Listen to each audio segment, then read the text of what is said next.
Tes, apakah suara saya terdengar?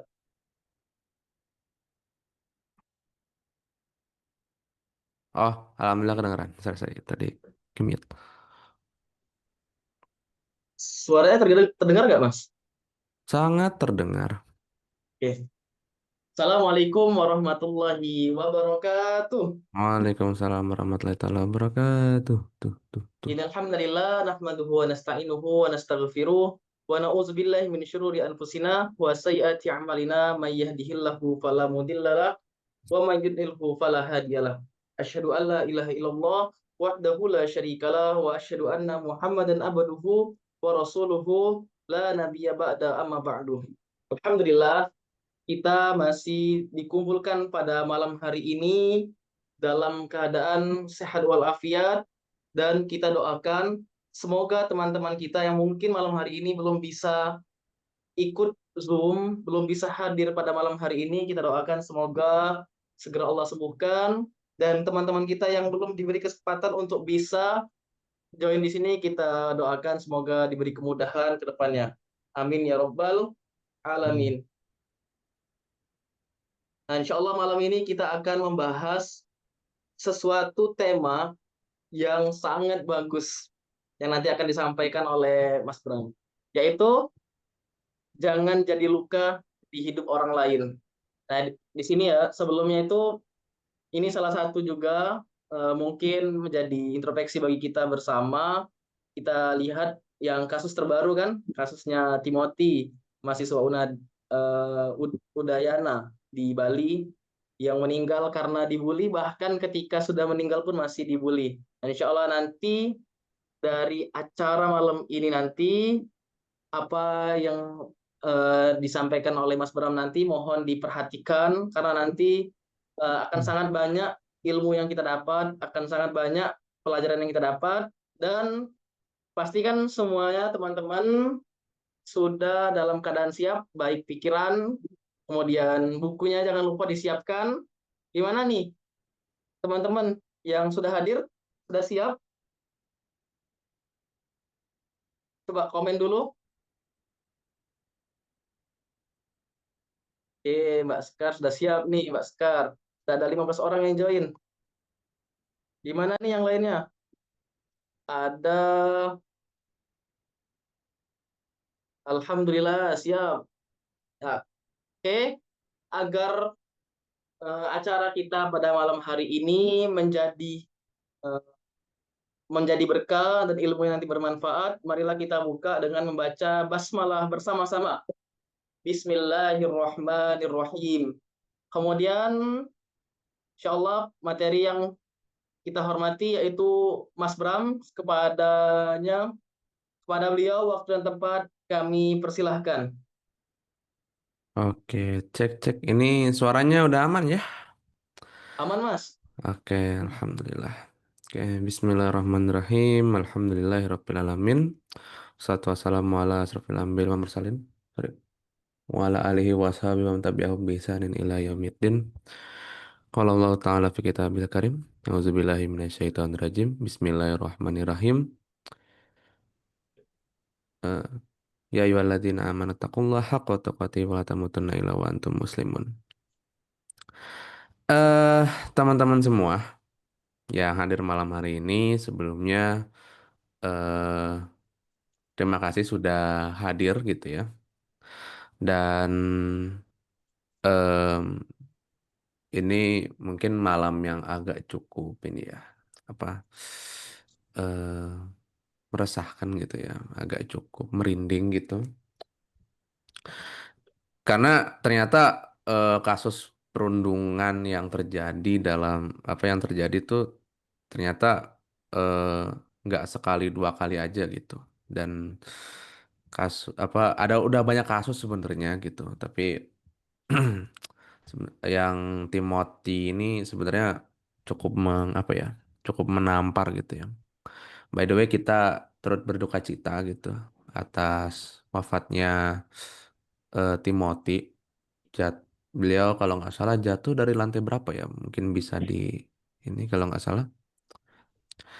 Nah, Saya tuh teringat salah satu kawan saya gitu, yang saya juga sangat-sangat kaget sekali begitu mendengar penuturannya.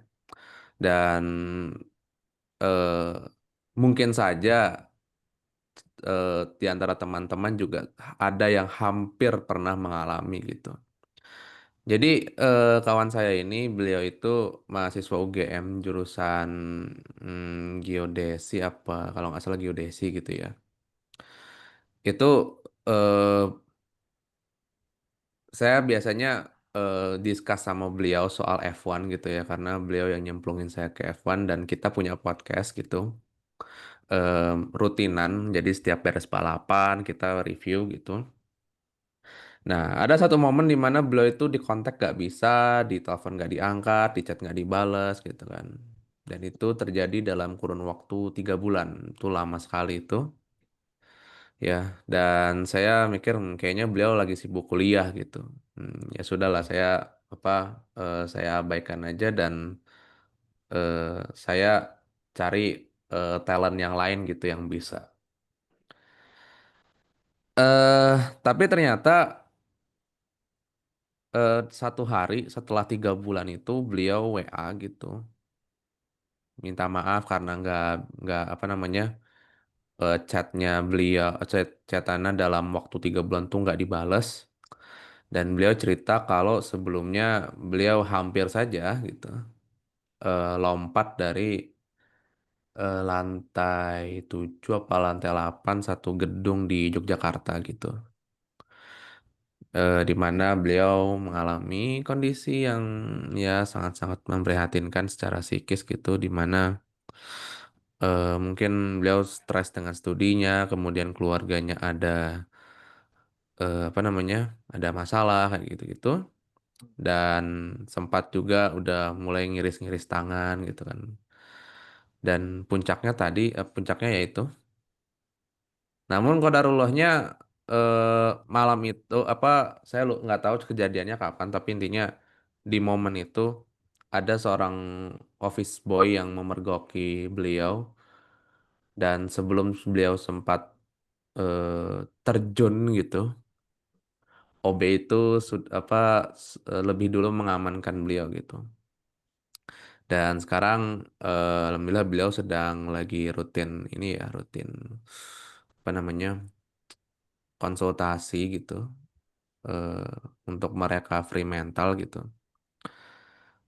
Teman-teman semua, eh BTW tadi udah disampaikan Kak Bintang ya, apa namanya kalau yang mau nanya langsung aja di chat, dan apa kirim pertanyaannya jangan ini apa jangan pas nanti sesinya gitu.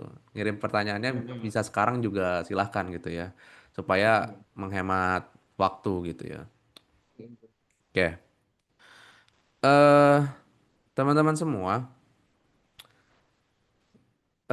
kita harus paham bahwa dalam kondisi yang serba rusak ini gitu, di mana kita ini hidup layaknya di rimba hutan gitu, di mana yang kuat menindas yang lemah gitu,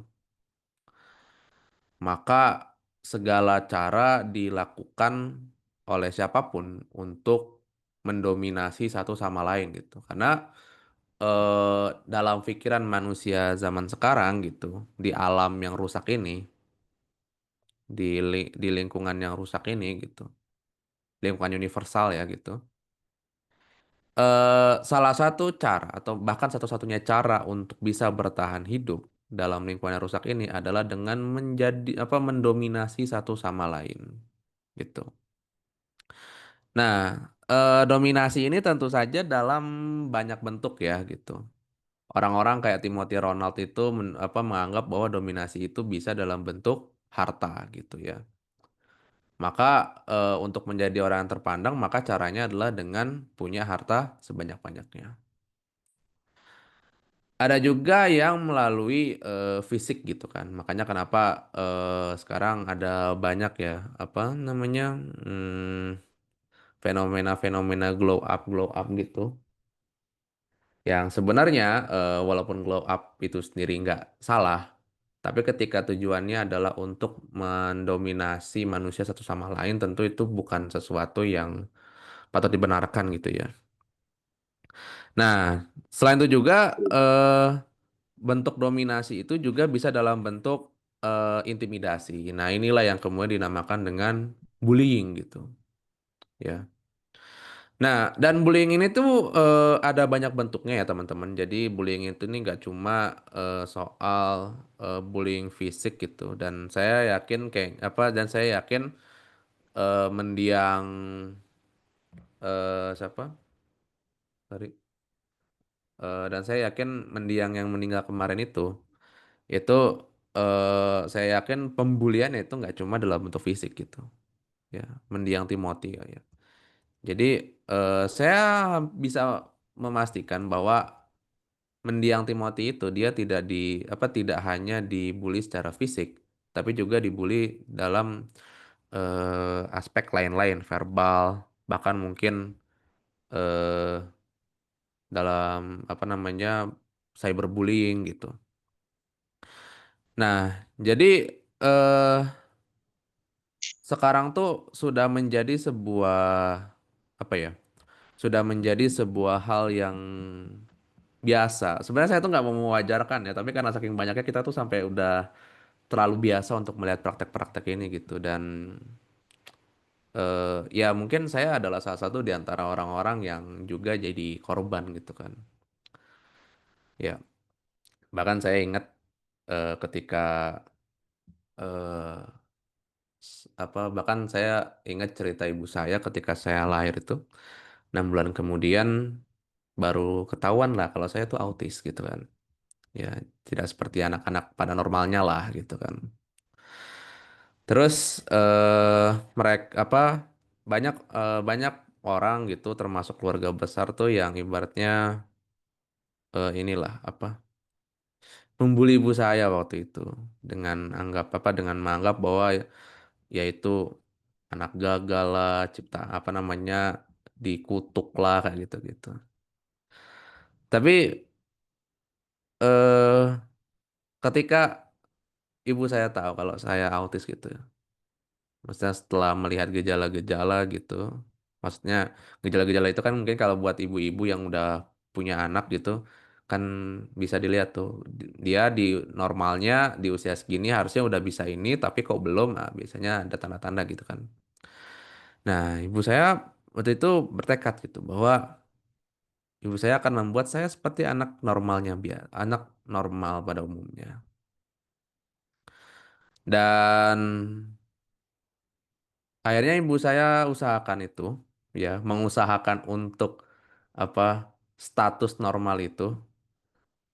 eh jadi eh, setiap hari itu bolak-balik gitu bolak-balik dari rumah ke klinik rehabilitasi mediknya. Yang itu mungkin kalau saya coba ingat berapa jaraknya itu ada kali 20 kilometer sekali jalan gitu. 20 apa 25 gitu. Jadi PP tuh udah 50 kilometer sendiri gitu. Nah, eh setelah itu apa dan konsisten selama 3 tahun gitu dan akhirnya ya Anda bisa melihat seorang Afif Bramasta yang sekarang gitu kan. Kayak gitu. Nah, eh walaupun memang dalam perjalanan nggak mudah, termasuk ketika saya masuk sekolah dasar, masuk masuk masuk SMP, bahkan masuk pondok gitu. Bahkan ada satu kalimat yang nyelekit banget dari kepala sekolahnya waktu itu, yang akhirnya itu mungkin jadi alasan kenapa ibu saya menarik saya dari pondok itu. Jadi kepala sekolahnya tuh dalam satu kelas tuh pernah ngomong begini ya, eh Fik, kamu tuh nggak apa-apa dibully. Kenapa? Biar nanti kamu pas udah gede ada yang bisa diceritain. Nah, dan teman-teman saya ketawa waktu itu kan kurang ajar. Ya, apa berharapnya semoga beliau sadar ya gitu. Kalau beliau keliru mengucapkan hal seperti itu. Ya, maksudnya itu kan sesuatu yang nggak proven untuk level pendidik ya gitu. Nah, Maka dari itu teman-teman, ada satu hal yang harus kita ingat soal bullying ini. Kenapa kok bullying itu ramai gitu? Eh, salah apa namanya seperti yang saya apa seperti yang Anda jelaskan di awal bahwa dalam lingkungan yang rusak ini ketika kita hidup seperti rimba, maka cara untuk bertahan hidup adalah dengan mendominasi satu sama lain. Gitu. Ya. Kan sama kayak singa, sama kayak harimau, sama kayak serigala gitu. Serigala itu kan biar ada powernya kan dia kan harus mendominasi hewan-hewan lain gitu. Yang bisa dia dominasi kan siapa? Ya domba-domba gitu kan, kambing-kambing gitu kan. Kayak gitu. Atau misalnya singa gitu kan. Singa tuh secara apa? Sorry bukan singa, apa ya? Oh, macan gitu ya. Macan supaya dia bisa bertahan hidup tuh caranya gimana ya? Dia bersikap dominan terhadap hewan-hewan lain gitu. Ya apa monyet, terus jerapah, gajah, apalagi kayak gitu-gitu. Nah, eh makanya kita tuh dalam lingkungan yang lingkungan yang rusak ini, kita tuh bahkan nggak ubahnya hewan gitu. Kenapa? Karena kita untuk bertahan hidup saja kita harus menyingkirkan manusia satu sama lain gitu. Yang padahal sebenarnya Allah itu udah ngasih kita kisi-kisi bahwa manusia itu di mata Allah sebenarnya secara status tuh setara. Ya dong gitu. Ya. eh yang membedakan kita dengan apa namanya antara satu sama lain itu cuma level ketakwaan gitu. Dan level ketakwaan itu apa kalau mungkin ada meterannya gitu. Yang tahu meterannya cuma Allah doang gitu. Ya. Sedangkan yang bisa kita lakukan sebagai manusia adalah mengusahakan diri kita untuk apa namanya selalu bertakwa gitu. Takwa itu apa sih? Takwa itu menjalankan perintah Allah dan menjauhi segala larangannya gitu. Jadi kesadaran apa sorry, lebih tepatnya ketika manusia tidak sadar bahwa dirinya di mata Allah itu adalah sama manusia satu sama lain gitu.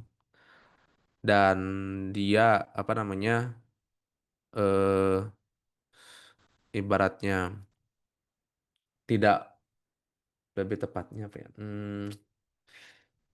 Dia itu bersikap layaknya hewan gitu ya. Maka perilaku bullying itu adalah wajar bagi dia gitu. Ya. Dan biasanya orang-orang yang melakukan bullying itu adalah orang-orang yang biasanya nggak punya value dalam hidupnya gitu.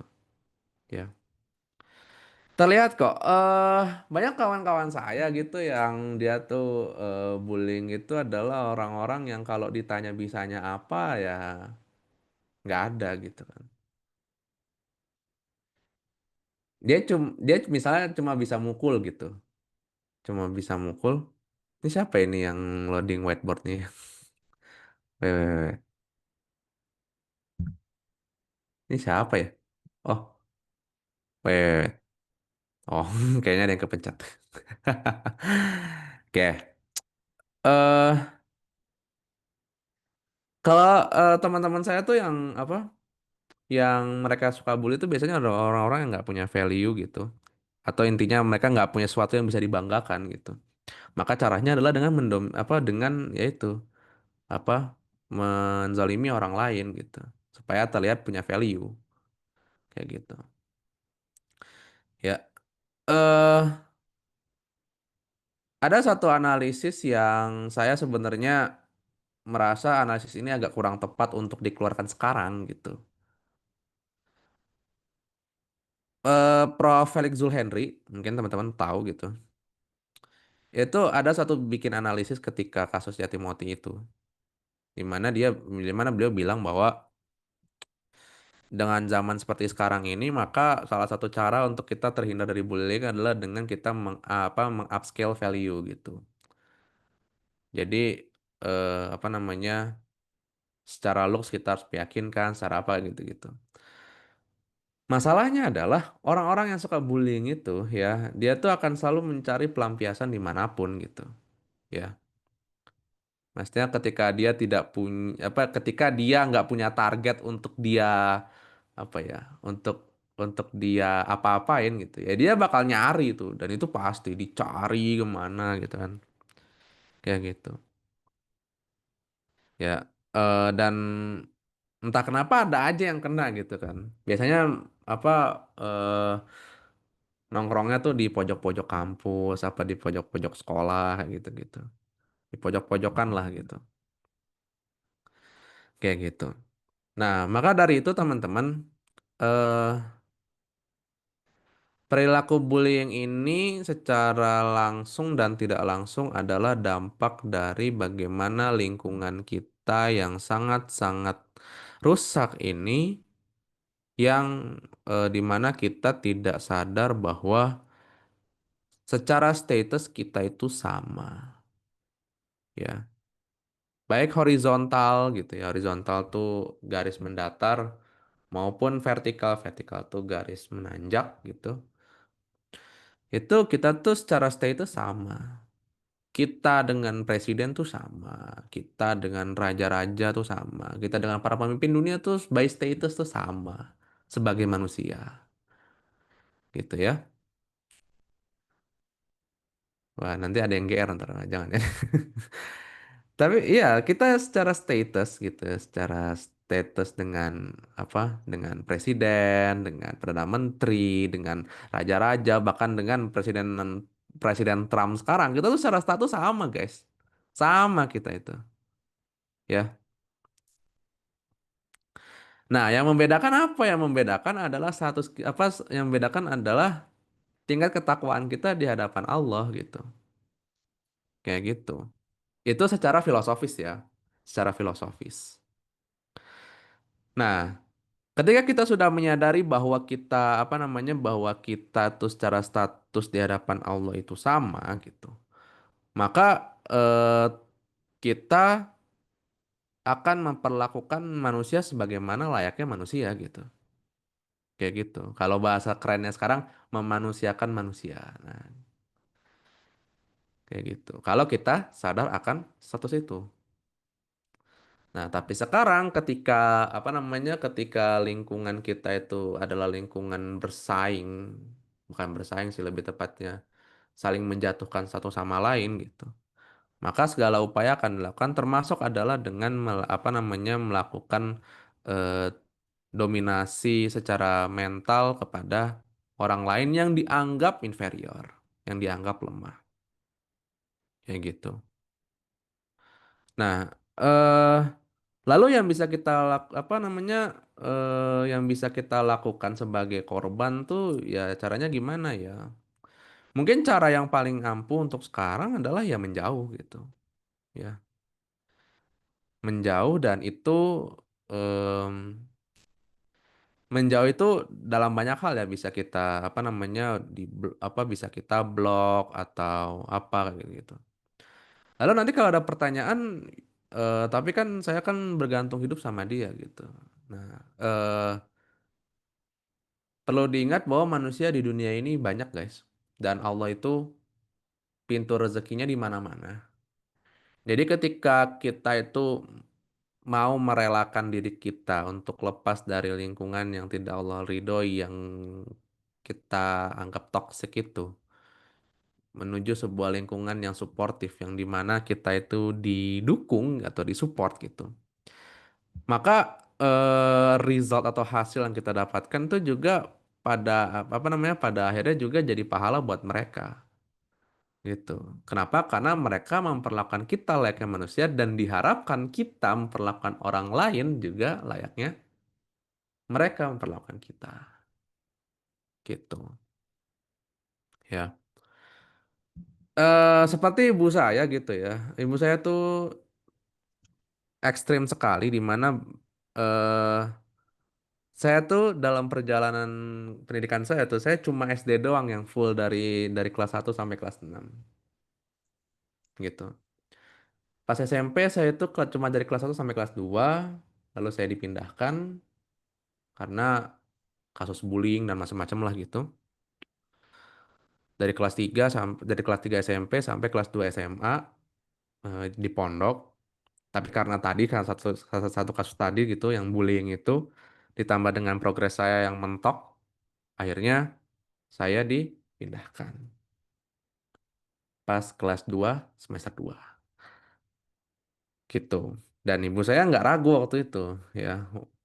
Walaupun saya mungkin udah ketularan toksik waktu itu, saya nggak mau pindah, tapi eh, saya akhirnya paham keputusan ibu saya waktu itu sangat-sangat tepat gitu. Karena bisa dibayangkan seandainya saya dalam lingkungan yang sempat saya mention kepala sekolahnya bilang kalau bullying itu nggak apa-apa biar ada ceritanya nanti di masa tua gitu. Nah, bisa dibayangkan ketika kita berada di lingkungan orang-orang kayak begitu, guys, gitu ya. Masih hidup tuh oke lah gitu kan. Yang masalah adalah kalau apa namanya kesehatan mentalnya menurun dan itu berpengaruh terhadap harapan hidup dan akhirnya Anda merasa bahwa hidup nampaknya sudah bukan opsi yang terbaik gitu. Dan apa satu-satunya pilihan adalah dengan mengakhirinya, mengakhiri hidup itu gitu ya. Kayak gitu. Jadi cut off itu sekarang adalah apa ya? Cut off itu, jadi teman-teman harus berani untuk bisa memotong hubungan dengan siapapun yang apa namanya punya pengaruh negatif terhadap kita gitu. Ya, pokoknya tutup pintu rapat-rapat. Kalau punya kontaknya di blok, kalau apa namanya punya transaksi atau apa selesaikan. Setelah itu jangan berhubungan lagi, gitu. Dan itu mungkin menjadi upaya yang terbaik gitu. Dan teman-teman semua, Anda nggak tahu di sini ada Ikhwan nggak ya? Kayaknya tadi cuma Kak Nurdin doang nih yang ada tadi, yang Ikhwan. Sini ada yang Ikhwan nggak? Mungkin bisa chat di chatroom. Ada yang Ikhwan nggak? Ini kayaknya Anas nih Ikhwan juga nih kayaknya. Iya, Ah, Anas nih Kak. Kayak.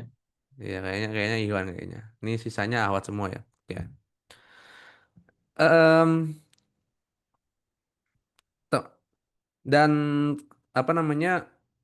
Kita jangan berhenti untuk kemudian bisa memfasilitasi untuk memfasilitasi. Oh, oh ya Ikhwan. Oh, Ahwat tuh. Oh, nah kira Ikhwan. Afan, Afan. Namanya Anas ya. Tak kira Ikhwan ya. Buatan apa-apa lah. Oke. Dan teman-teman semua. Oh, temanku. Oh, iya. Oke, oke, oke, oke. Mohon maaf ya. Saya nggak tahu gitu ya. Kan ini masalahnya nggak semua orang ada foto profilnya. Kalau ada foto profilnya mungkin bisa kelihatan gitu kan. Oke. Oh, sendiri ya. Ya, welcome, Kak. Masih ada masih ada Ana sama Kak Bintang kok tenang aja. Oke. em,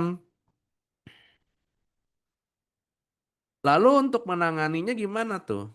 Ya. Sekarang yang bisa kita lakukan sekarang ya kita dalam upaya kolektif kita adalah ya dengan kita ngasih support satu sama lain aja gitu dalam lingkup yang terbatas gitu ya. Jadi eh, tentu kan kondisi yang besar sekarang kan kalau kita ubah sendiri kan berat ya gitu. Kan kita bukan Rambo, kita bukan Spider-Man, kita bukan Batman, kita bukan Changchiman, kok malah Changchiman ya. Ya, intinya kita bukan pahlawan-pahlawan super yang bisa mengubah keadaan sekejap gitu ya. Nah, maka langkah terkecil yang bisa kita lakukan dari awal gitu ya untuk kemudian kita jangan sampai ada benih-benih pembulian dalam diri kita itu adalah satu menyadari bahwa status kita di hadapan Allah itu sama. Nah, karena status kita di hadapan Allah itu sama, maka kita apa namanya akan memperlakukan mereka dengan mindset bahwa kita berharap kita diperlakukan oleh orang lain itu sama gitu. Kayak gitu. Jadi ketika kita berharap diperlakukan orang baik, maka caranya adalah memperlakukan orang baik gitu. Lalu kemudian yang kedua adalah kita saling mensupport ya. teman-teman kita dan apa namanya kalau teman-teman adalah orang-orang yang apa menjadi kuping yang baik gitu ya, itu sangat-sangat privilege sekali ya. Dan saya salut sama orang-orang yang kayak begitu, yang bisa menjadi pendengar gitu ya, ketika mungkin ada kawannya atau siapanya yang ada masalah gitu. Saya tuh berapa kali kan saya kan pernah ngajar ya gitu, pernah ngajar dan saya tuh banyak sekali mendengarkan keluhan-keluhan santri gitu. Keluhan-keluhan santri apa namanya eh keluhan-keluhan santri ketika mereka banyak masalahnya gitu. Ada entah masalah sama orang tua mereka atau masalah dalam studi atau masalah macam-macam lah gitu. Dan mereka tuh sebenarnya nggak perlu dikasih solusi pun gitu. Mereka didengerin didengerin aja itu mereka udah seneng gitu.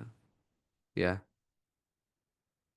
Jadi eh, nggak perlu kita apa kadang kita tuh nggak perlu ngasih solusi yang ribet-ribet atau kita misalkan ngasih opsi-opsi gitu. Cukup kita dengerin mereka aja tuh udah sangat-sangat membantu gitu ya. Karena mungkin mereka cuma mau ngeluarin unek-uneknya mereka dan begitu dikeluarin tuh kayak plong, gitu. Kayak gitu.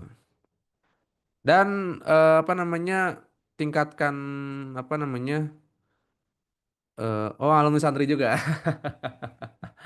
Iya. Cuma sayang ya apa eh saya nggak tahu apakah teman-teman di sini ada yang tahu saya pernah ngajar di mana gitu ya. Tapi eh apa namanya semoga nggak ada yang tahu gitu ya. Tapi ada satu fase di mana eh saya tuh dianggap sebagai orang yang bisa dengerin mereka, sedangkan nggak ada yang bisa dijadikan wadah gitu. Jadi eh ibaratnya semua masalah ceritanya ke saya gitu kan. Agak kasihan juga gitu. Makanya eh, saya mencoba mendorong tolong gitu ya apa jadi muadib, jadi guru, jadi pembina santri itu tolong jangan jangan tebal kuping gitu, jangan gitu. Karena karena santri pun juga manusia yang nggak bisa apa namanya yang nggak bisa hidup kayak robot gitu. Kalau hidup kayak robot kan semua tentang ritme, semua tentang apa namanya, tentang eh, sesuatu yang sudah terprogram yang dimana kita nggak bisa memberontak gitu. Ini nanti mungkin akan ada hubungannya dengan kasus santri yang rame-rame kemarin gitu kan. Oke. Nah, em, saling suportif itu perlu gitu. Jadi kita tingkatkan pengawasan gitu. Ada celah sedikit apapun ditutup gitu. Ditutupnya tuh bukan dengan cara kemudian maksa salah satu pihak buat minta maaf, no. Tapi kedua belah pihak didengarkan gitu, ya. Misalnya guru nih gitu. Ketika ada seorang guru yang kemudian mendapati misalkan laporan seorang anak itu dibully misalnya. Guru yang baik itu bukan dengan cara misalkan memaksa orang yang terlapornya ini untuk minta maaf, no, enggak, ya. Itu enggak adil gitu. Kenapa? Karena dia tidak diberikan kesempatan untuk menjelaskan.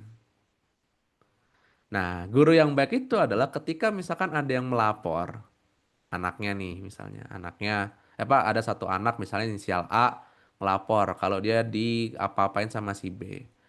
Nah, maka dudukkanlah dalam satu majelis, lalu biar apa minta kedua belah pihak baik yang terlapor maupun yang melapor ini kemudian untuk menyampaikan versi mereka, lalu kumpulkan informasi sebanyak-banyaknya dari temennya apa dari siapanya, baru memutuskan gitu. Kendati misalkan yang terlapor itu salah pada akhirnya, tetapi yang terlapor merasa merasa mendapatkan keadilan karena dia diberikan kesempatan untuk ngomong gitu. Sesuatu yang jarang sekali kita temukan di zaman sekarang di mana guru ketika ada hal yang demikian langsung memutuskan untuk judgement sepihak gitu. Nah, dalam banyak hal juga sama teman-teman. Jadi Ketika teman-teman mendapati satu informasi atau apa tentang seseorang gitu, jangan sampai teman-teman langsung apa namanya gegabah atau langsung ujuk-ujuk bertindak gitu, langsung nge-hate, langsung apa gitu. Ya, kita nggak tahu apa yang terjadi gitu kan, kayak gitu. Kita kumpulkan informasi sebanyak-banyaknya sampai literally clear, baru kita bisa menjudgment gitu. Ya, karena kadang bullying, terutama yang sifatnya cyberbullying gitu, head comment kayak gitu-gitu, itu tuh sebenarnya kadang berangkatnya, atau bahkan seringkali gitu. Seringkali berangkatnya dari apa coba? Dari ketidaktahuan. Dan berapa banyak orang-orang yang terlanjur dibully di sosmed, ya, tapi ternyata terbukti dia tidak bersalah. Dan tidak ada netizen yang minta maaf, gitu. Nggak ada netizen yang literally minta maaf ke orang, apa, ke yang sudah terlanjur dibully itu, ya, yang at the end dia terbukti tidak bersalah gitu. Coba, ya. Jadi kejernihan berpikir, kedalaman berpikir, kejernihan mengambil keputusan itu adalah salah satu cara supaya kita tidak menjadi orang-orang yang suka membuli atau muncul benih-benih untuk membuli gitu ya. Kayak gitu. Sesuatu baru bisa diputuskan benar atau salah ketika kita sudah benar-benar tahu faktanya dan benar-benar tahu statusnya apakah itu benar atau salah. Gitu. Ya. Karena saya itu kan apa namanya gabung di fans bola, gabung di fans F1, gabung di fans MotoGP gitu. Kalau K-pop sih kayaknya adik saya sih yang lebih ngerti gitu. Saya soalnya K-pop taunya cuma apa Bangtan Boys sama itu doang, sama Blackpink doang. Itu juga BTS versi 2017. Kok saya tahu ya? Nah, kayak gitu. Nah, heart to heart, waduh. Kok ini apa namanya? Eh heart to heart. Itu kalau nggak salah senengannya Sandi ya, kalau nggak salah heart to heart itu ya. Si Sandi COC itu ya. Kayak baik lagi. Kenapa jadi ngomongin ini ya? Oke. Kayak gitu. Dan teman-teman, kecerdasan emosional, ya, kecerdasan emosional itu adalah salah satu kunci agar kita tidak mudah membuli seseorang. Jadi kapan kita marah, kapan kita sedih, kapan kita kecewa, kapan kita apa namanya, kapan kita melampiaskan sesuatu itu apa eh, bisa kita manajemen gitu. Jadi tidak marah yang meledak-ledak, tidak kemudian apa kecewa yang berlarut-larut kayak gitu-gitu. Nah, karena biasanya orang-orang yang suka membuli itu adalah orang-orang yang mungkin secara secara IQ, secara intelligent quotient tuh mereka cerdas, tapi secara emosionalnya mereka sangat-sangat minus gitu. Jadi mereka tidak bisa menghandle emosi mereka gitu. Eh, kapan mereka marah, kapan mereka sedih, kapan mereka apa gitu. Dan akhirnya kemudian berujung kepada tadi gitu. Ya, emosi yang meletup-letup dan sebagainya. Oke. Eh Mungkin itu dulu apa namanya untuk untuk sharing sessionnya dan mungkin kita langsung ke pertanyaan aja sama Kak Bintang ya. Ini siapa yang mau bacain? Saya bacain Mas ya. Oh, monggo monggo. Silahkan. Oke, kita bacain dulu. Tadi sudah banyak banget tadi Mas nanya. Nah, ini Banget, banget. yang pertama ini ada dari calon almarhumah. Bang, saya mau nanya, berkaitan dengan bullying ini, saya baru saja berhadapan dengan kasus bullying, Bang. Dan itu ketika saya lihat, saya merasa bullying ini kayak ada mata rantai yang tajam gitu, Bang. Bullying yang saya lihat itu serba-serbi, Bang. Ada yang verbal, fisik, bahkan keduanya. Menurut Abang ini, mengapa orang yang awalnya pernah jadi korban bullying, tiba-tiba bisa jadi pelaku juga? Lalu bagaimana mutusin rantai ini, Bang? Makasih. Maksudnya Oke. kayak, eh rantainya tuh jadi nyambung gitu. Jadi apa hmm, si A pernah bully si B, terus B ini akhirnya ngebully lagi, terus korbannya si B ngebully lagi gitu terus. bener. Jadi kayak nggak putus-putus gitu. Nah, teman-teman semua, biasanya korban bully yang akhirnya jadi pelaku bullying itu biasanya mereka tidak punya support system yang tepat biasanya. Jadi bullying itu kan nggak melulu fisik ya. Jadi udah dijelas tadi menurut pertanyaannya ke calon almarhumah ini kadang verbal, kadang fisik, kadang cyber juga kan gitu. Doxing gitu-gitu. Itu biasanya mereka tuh adalah orang-orang yang tidak mendapatkan backup atau support yang tepat ketika korban-korban bullying ini mendapatkan perlakuan yang tidak sepantasnya gitu. Ya. Jadi mungkin orang tuanya jadi mungkin antara mereka mungkin nggak punya orang tua atau mungkin orang tuanya sibuk dengan karir atau mungkin ya intinya orang tuanya tidak memberikan dukungan psikologis yang tepat untuk dia sehingga dia nggak tahu harus kemana gitu.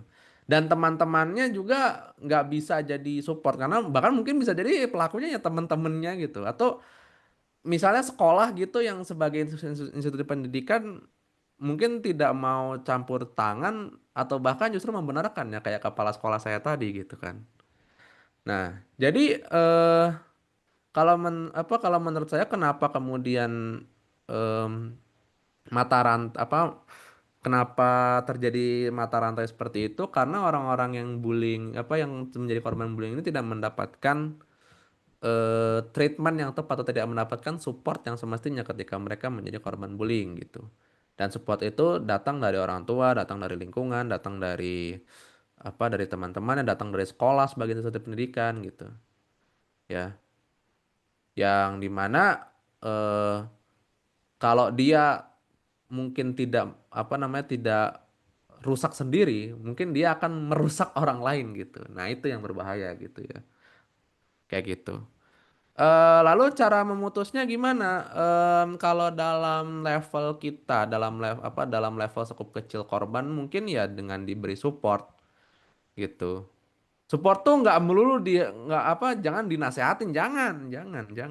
Orang kena bullying tuh jangan dinasehatin, guys. Ya, orang orang lagi sakit tapi dikasih ceramah ya tuh empati namanya, guys. Ya, orang orang tak udah tahu lagi sakit diceramain jangan gitu. Ya, minimal diobatin dulu sakitnya gitu kan. Ya, bukan justru malah diceramain gitu.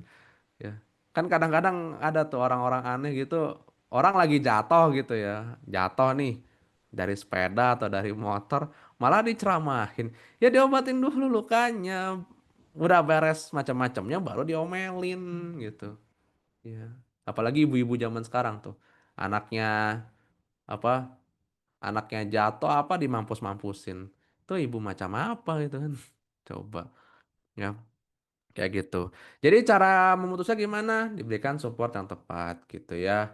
Diberikan dukungan psikologis gitu. Bahkan orang tua atau lingkungan terdekat siap jadi backup kalau-kalau terjadi lagi gitu. Atau bahkan mencegah supaya tidak terjadi lagi. Kayak gitu. Terima kasih. Semoga menjawab. Lanjut eh, lanjut lagi nih, kita ada pertanyaan selanjutnya. Tapi sebelumnya gimana nih dari Sel almarhumah? Apakah sudah puas dengan jawabannya?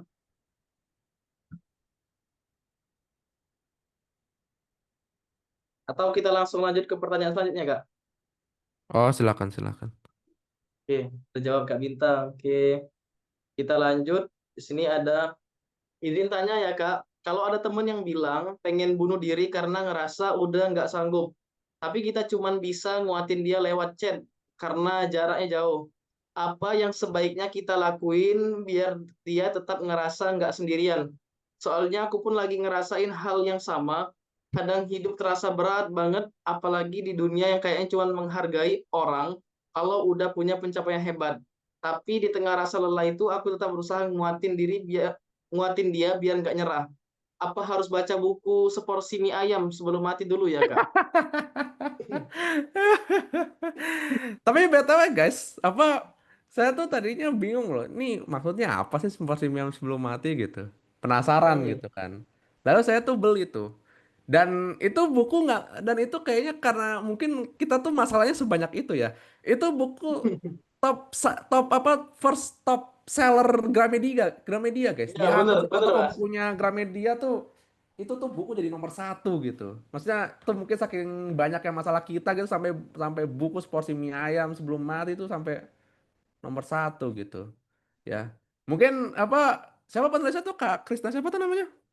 Kak siapa gitu namanya Ya, itu kayaknya beliau juga juga apa ya, di satu sisi mungkin beliau bangga bukunya bestseller tapi mungkin di sisi lain mungkin beliau juga miris gitu, maksudnya ternyata masalah masalah mental apa kita tuh sekonkret itu apa apa sekoron apa ya istilahnya, sekronis itu gitu loh. bener, bener. Ya gitu. Nah, eh itu tadi dari siapa ya? Saya kayak tadi nggak ada pertanyaan di sini. Apa ini ya Nggak, lewat? ngirim pribadi, Kak. Oh Ngirim pribadi, saya oh pribadi. pantes. Makanya kok dicari Hmm. nggak ada gitu ya. Oke, gini ya. eh Mungkin kalau kakak merasa sekarang belum bisa ngasih support yang seharusnya, cuma bisa ngasih support chat doang biar dia nggak merasa kesepian gitu. Kalau kakak punya apa punya eh, kontak atau hubungan sama orang dekatnya, mungkin bisa minta tolong orang terdekatnya untuk ya kayak inilah minimal a hug lah gitu kan. Ngasih pelukan, bukan pelukan dalam literally ya, tapi maksudnya pelukan secara psikologis gitu ya.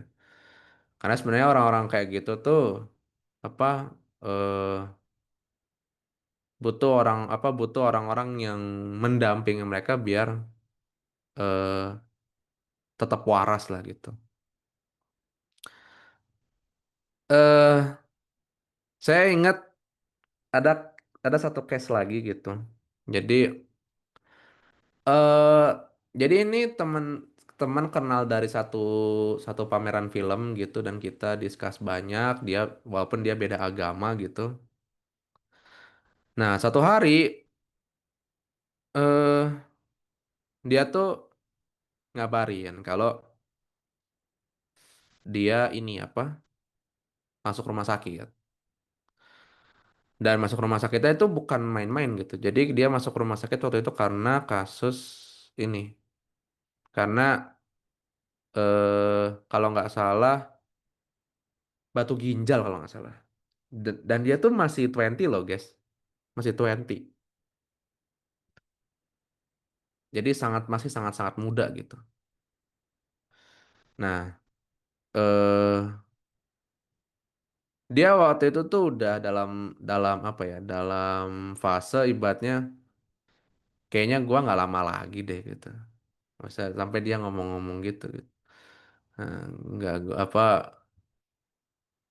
nggak bisa gitu saya apa nah kuatin terus pokoknya eh, lu harus janji ya habis ini kita ketemuan lagi di Pusnas gitu ngobrol-ngobrol soal politik gitu gitu kayak gitu intinya apa kayak sekedar sedikit ngasih komitmen komitmen dalam artian itu maksudnya komitmen sebagai harapan gitu sebagai harapan semoga dia masih hidup gitu ya dan alhamdulillahnya qadarullah beliau masih hidup gitu. Jadi operasinya berjalan dengan lancar gitu dan apa namanya? Selain operasinya berjalan dengan lancar juga sekarang lagi recovery gitu. Dan rencananya kita mau ketemu mungkin 2 atau 3 minggu lagi lah gitu. Oke, tapi kita balik ke topik gitu ya. Mungkin yang bisa dilakukan kalau emang nggak bisa mensupport langsung karena jaraknya yang jauh gitu, mungkin harus naik pesawat dulu atau mungkin lintas negara atau mungkin lintas benua atau mungkin lintas planet gitu. Kalau lintas planet ya. Emang kita diinteraksi sama alien gitu. Ya itu adalah dengan ya coba hubungi orang-orang terdekatnya gitu untuk apa ya mencoba ngasih treatment yang tepat gitu. Ya. Kalau misalkan nggak bisa ya sebenarnya dengan ngasih cacat gitu sebenarnya diharapkannya sudah bisa ngasih apa ya suntikan moral walaupun nggak banyak gitu. Dan kalau kita misalkan apa ya eh ada satu perspektif aneh ya yang selalu saya tentang gitu. Karena bagi saya perspektif ini aneh gitu. Ada anggapan gini. Eh Udahlah syukuri aja gitu. Tahu masih banyak yang nggak apa masih banyak orang yang tidak lebih beruntung dari kita gitu. Pertanyaannya apakah kita itu untuk bersyukur aja harus ngeliat orang yang nggak yang tidak lebih beruntung dari kita gitu. Kan nggak gitu cara bersyukur guys gitu kan. Gitu. Itu cara bersyukur yang aneh gitu. Ya. Lalu pertanyaannya orang yang udah ada di titik rendah mau bersyukurnya lewat apa gitu kan? Coba ya. Kalau emang bersyukur itu harus melihat orang yang ada di bawah kita secara nasib, secara apa gitu. Kalau emang begitu, lantas orang yang ada di titik terendah tuh mau bersyukur pakai apa gitu. Nah, itu berarti anggapan yang nggak tepat itu. Ya. eh Bersyukur bersyukur apa ya salah satu caranya bersyukur dan mensyukuri paling simpel itu adalah mensyukuri hal-hal kecil gitu. Mensyukuri hal kecil bahwa kita masih diberikan kesehatan secara fisik, bahwa kita masih punya kerjaan, masih bisa sekolah, masih bisa kuliah kayak gitu-gitu. Sampai situ aja. Bukan dengan membandingkan dengan orang lain, no, enggak gitu. Ya, apa namanya? Perspektif keliru ketika bersyukur aja harus membandingkan orang lain gitu. Kayak gitu. Dan ya mungkin apa mungkin Mbak harus apa mungkin Mbak mungkin bisa mencari teman atau siapapun yang mau mendengarkan cerita Mbak gitu ya. Kayak gitu. Nah, atau kayak saya misalnya. Ini mungkin agak agak ini ya, agak anomali ya gitu. Tapi keputusasaan saya tuh saya tuangkan lewat apa coba, guys? Lewat tulisan. Dan nggak berasa tulisan itu udah 9 bab, 9 bab novel gitu. Dan mungkin akan diseriusi dan rencananya akhir Oktober mungkin udah selesai gitu novel itu. Ya, kayak gitu. Hmm, kayak gitu. Jadi eh, kalau sekarang apa mungkin kakak dengan ngasih chat-chat itu sebenarnya udah lebih dari cukup untuk bisa mensupport atau enggak mencoba menghubungi orang-orang terdekatnya untuk bisa ngasih support sistem yang dibutuhkan gitu. Dan sebenarnya kan kalau tadi kakak menyinggung Sportsimiam sebelum mati, tahu nggak apa pelajaran dari Sportsimiam sebelum mati? Adalah melihat hidup dari perspektif yang berbeda gitu. Jadi setiap setiap tokoh-tokoh yang ditemui oleh si Ale itu ya mungkin agak sedikit spoiler gitu. Tapi setiap setiap orang-orang ditemui oleh si Ale itu ya yang tadinya dia itu mau bunuh diri aja harus makan mie ayam dulu gitu ya. Itu memberikan dia sebuah sebuah perspektif bahwa ternyata hidup itu nggak cuma soal dirinya aja gitu. Kayak gitu. Kan sebenarnya kan itu yang mau di apa yang mau disampaikan oleh si penulis buku ini kan, si penulis apa Sportsimiam sebelum mati ini kan gitu. Bahwa apa untuk bisa melihat sesuatu dari POV yang berbeda gitu. Nah, pertanyaannya kan apa eh apakah kita harus kayak Ale dulu gitu yang ibaratnya sampai jadi apa namanya jadi gangster dulu terus masuk ke kampung pelacur dulu kayak gitu-gitu kan enggak kan gitu ya. Kita cukup berinteraksi dengan orang terdekat kita aja gitu. Itu kita sudah bisa mendapatkan point of view lain atau kita memperluas pergaulan gitu. Kayak gitu. Karena semakin luas pergaulan kita, maka semakin banyak point of view yang kita dapatkan, maka semakin bijak kita dalam melihat hidup. Gitu. Ya bahwa orang yang kita anggap dulu itu secara status itu hitam ternyata belum tentu hitam bisa jadi abu-abu bisa jadi putih tapi kelihatannya hitam hanya karena kita tidak mengerti cara pandang dia gitu kayak gitu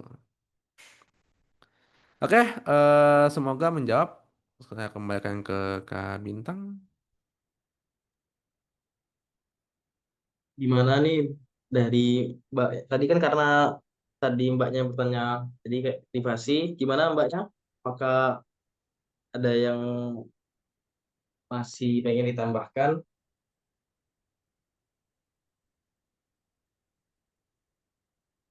Oke, kalau nggak ada kita lanjut ke pertanyaan selanjutnya, yakni dari Kak Nurdin. Bagaimana agar kita tidak berubah menjadi luka di hidup orang lain, padahal kita sendiri terluka karena niat baik yang tak diterima? Nah, itu gimana, Kak? eh Niat baik yang tidak diterima itu em, sebenarnya banyak alasannya gitu. Tapi mungkin alasan yang umumnya terjadi adalah ya apa namanya ketidakcocokan jalan pikiran aja gitu. Jadi eh terkadang orang tuh melihat kita tuh apa tidak melihat itu sebagai niat baik karena cara berpikirnya berbeda gitu. Kayak gitu. Em, Mungkin kita akan dianggap menyusahkan ketika kita ngajarin orang yang tidak pintar matematika dengan kita mengajarkan rumusnya, bukan ngasih tahu jawabannya gitu. Nah, kita akan dianggap nyusahin gitu. Nah, kan kita kasih jawabannya aja gitu. Nah, itu yang sebenarnya harus terpatri dalam diri kita bahwa setiap orang itu jalan pikirannya beda-beda. Sehingga ketika kita itu apa ya, ada satu titik di mana kita punya niat baik tapi niat baik itu tidak direstui, bisa jadi karena jalan berpikirnya berbeda Hmm. gitu. Kan apa namanya? Jalan berpikir itu kan tergantung dari lingkungan yang membentuk dia, apa yang dia Hmm. baca, apa yang ia terima dalam proses pendidikan kayak gitu-gitu. Itu kan Benar, yang benar. membentuk pola pikir kan gitu.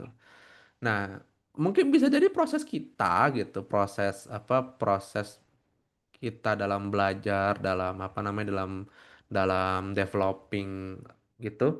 Bisa jadi antara kita sama sama dia yang menolak niat baik kita itu bisa jadi berbeda sehingga akhirnya Hmm.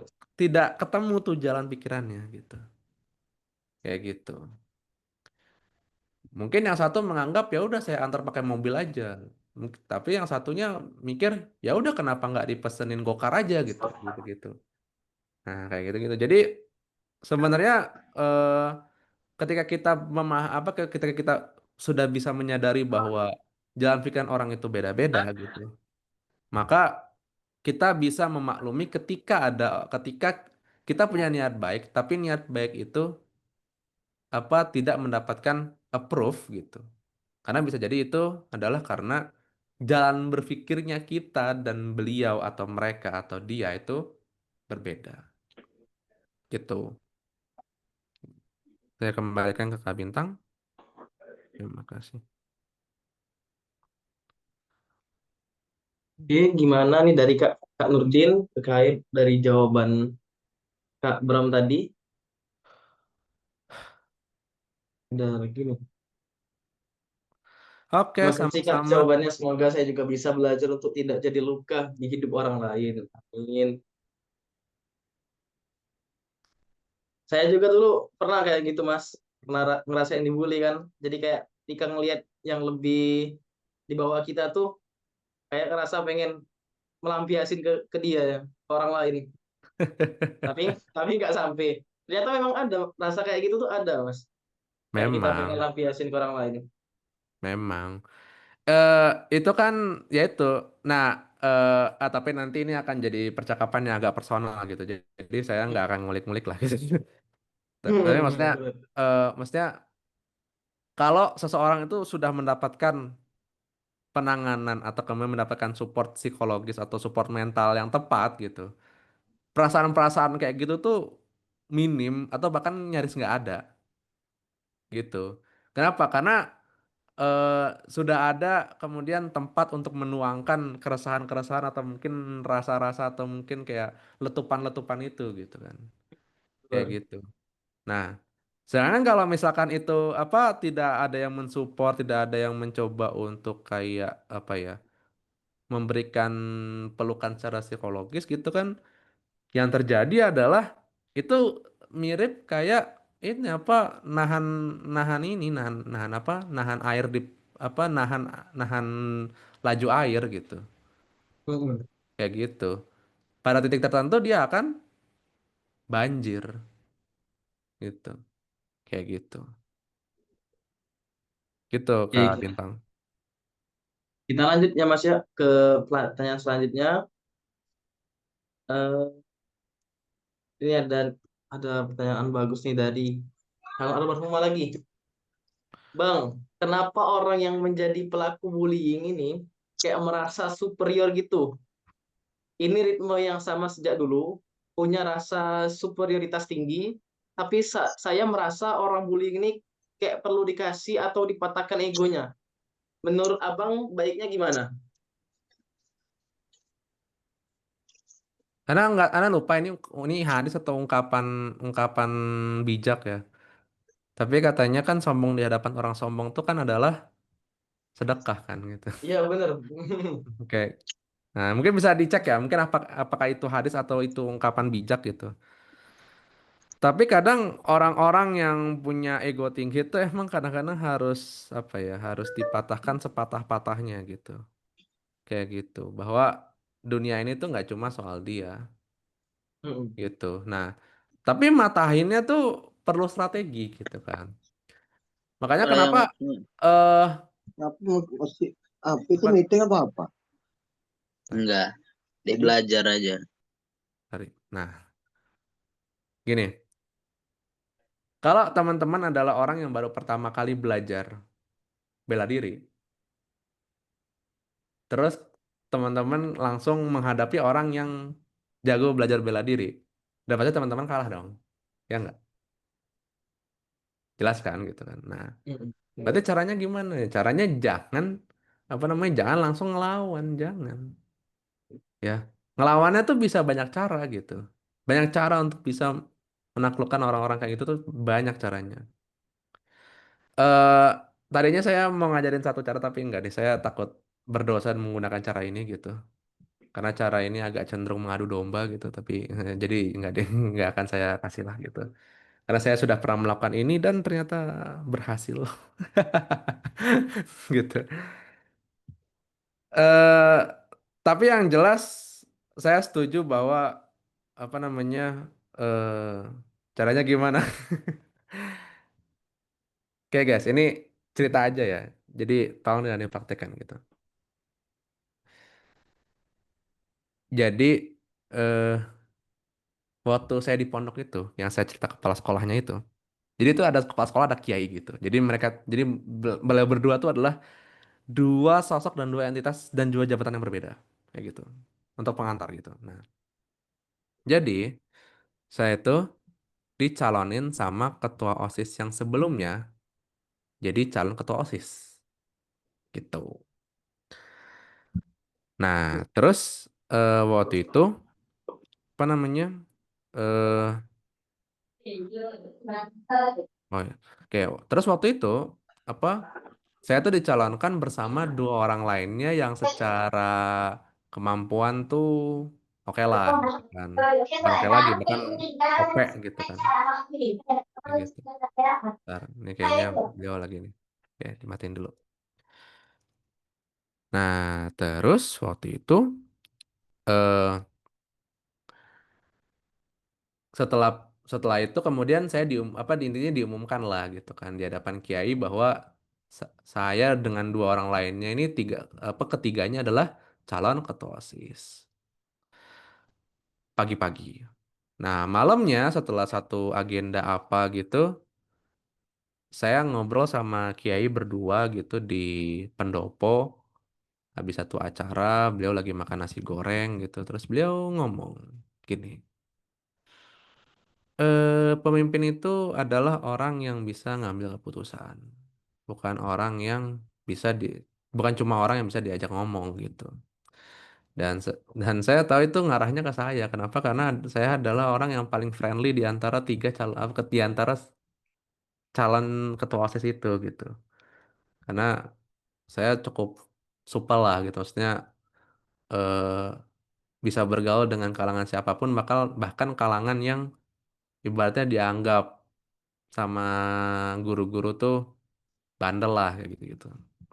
Nah, ya udahlah. Setelah Kiai ngomong gitu dan saya merasa Kiai tidak merestui saya gitu. Saya juga nggak ngerti kenapa beliau nggak merestui saya gitu kan. Akhirnya saya memutuskan untuk ngomong ke ketua OSIS kalau saya mundur gitu. Tadinya kaget kan gitu. Tapi apa saya nggak jelasin alasannya tapi ya udahlah gitu. Ya udah akhirnya saya mundur. Sisa 2 orang. Nah, tapi waktu itu saya tuh apa ya merasa eh saya tuh nggak mau mendukung siapa-siapa karena bagi saya punya saya waktu itu punya prinsip dan saya merasa prinsip saya nggak cocok sama kedua orang ini gitu. Nah, maka apa yang saya lakukan waktu itu? Yang saya lakukan waktu itu adalah saya ngompor-ngomporin gitu. Ngompor-ngomporin kedua belah pihak pendukung. Jadi yang kubu A saya kompor-komporin, yang kubu B saya kompor-komporin gitu. Nah, apa namanya? Kalau apa intinya kita kompor-komporin soal apa yang jadi keresahan mereka gitu.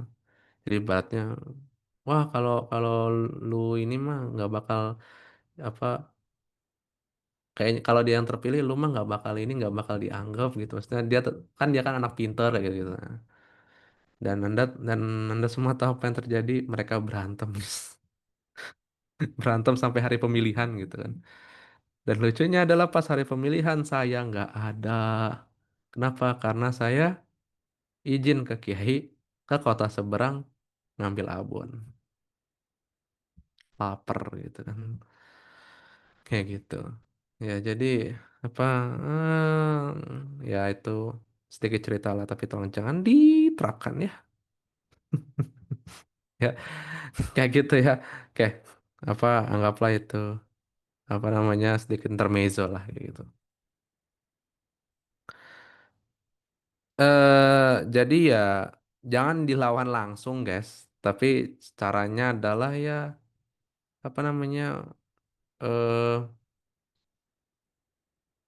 dihadapi ketika waktunya atau ya udah nggak usah turun dalam pertempuran gitu. Menang jadi menang jadi arang, kalah jadi abu.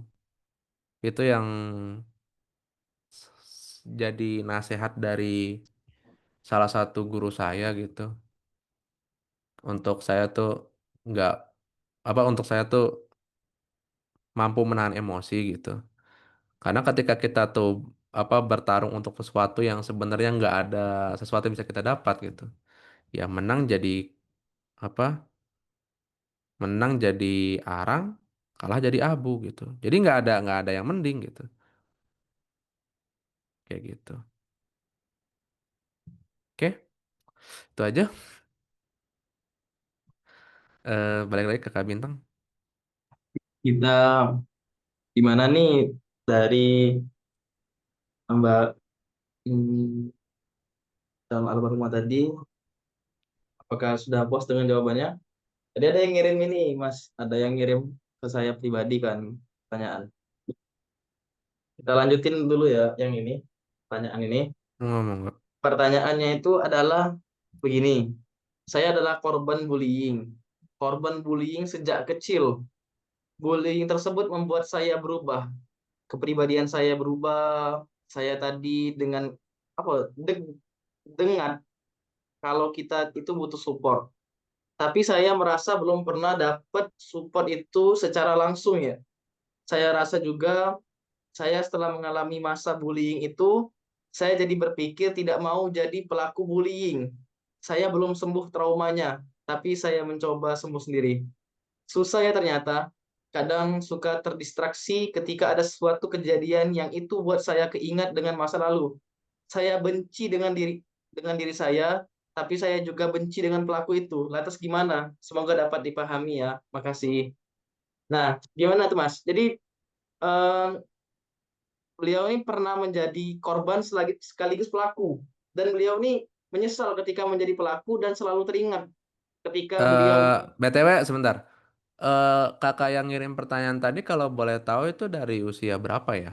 Mungkin bisa di reply ke Kak Bintang dari Nah, bisa usia berapa? dikirim usianya Heeh. Kak Dari dari usia SD, berapa dan dari sekarang SD Kak. dari SD? Sampai Oh, sampai berapa oke. Kak? Dari SD terus sekarang kakak usia? Sekarang usia berapa sekarang? Sebentar saya tanya Kak ya.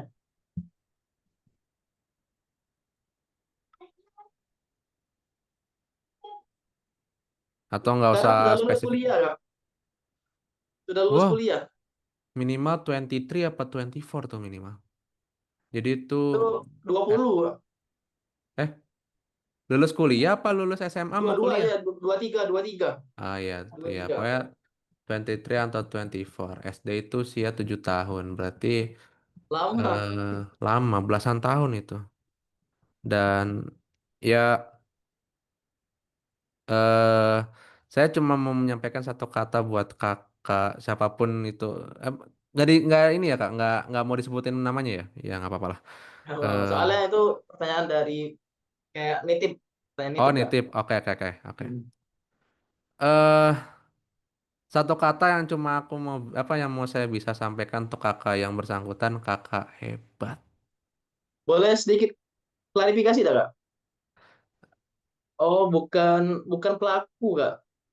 Saya salah salah ini tadi. Iya enggak maksudnya kan tadi cerita kalau ini kan jadi apa korban kan gitu. Tapi cuma mau ngomong ke kakak yang ngirim pertanyaan tadi, kakak tuh hebat gitu. Maksudnya eh struggling secara mental tuh berat loh gitu. Benar. Ya, kayak gitu.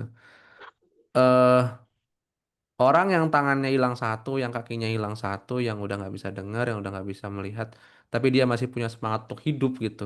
Dia mau keterbatasan kayak apapun tuh dia masih apa akan berusaha untuk tetap hidup gitu. Dan apa namanya berjuang agar dia nggak mati dalam keadaan sia-sia gitu atau nggak apa namanya bukan mati menyerah lah gitu kayak gitu gitu.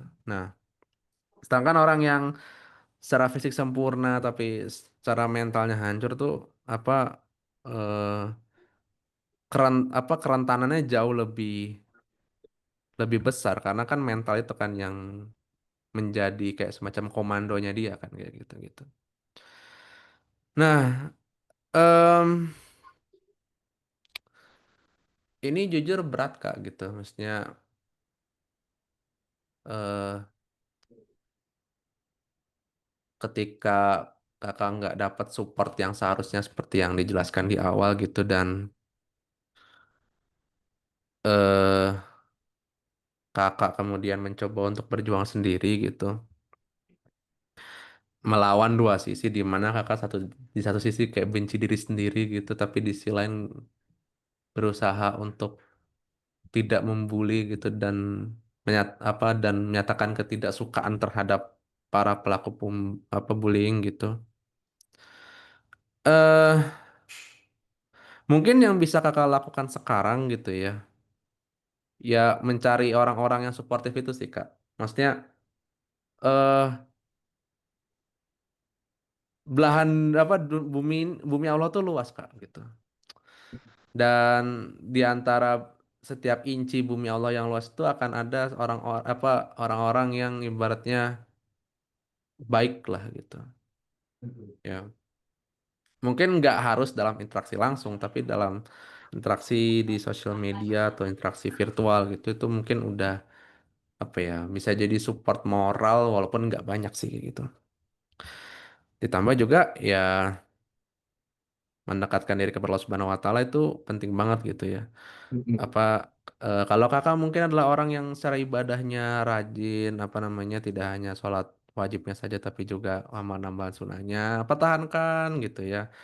Dan apa namanya eh kalau perlu kakak juga bisa sebarkan positif vibes itu ke yang lain gitu. Karena ketika ketika vibes itu kemudian menyebar ke yang lain gitu, itu nggak hanya jadi pahala nggak hanya jadi pahala atas perbuatan kakak aja, tapi juga perbuatan orang lain itu juga menularkan pahala buat kakak juga gitu.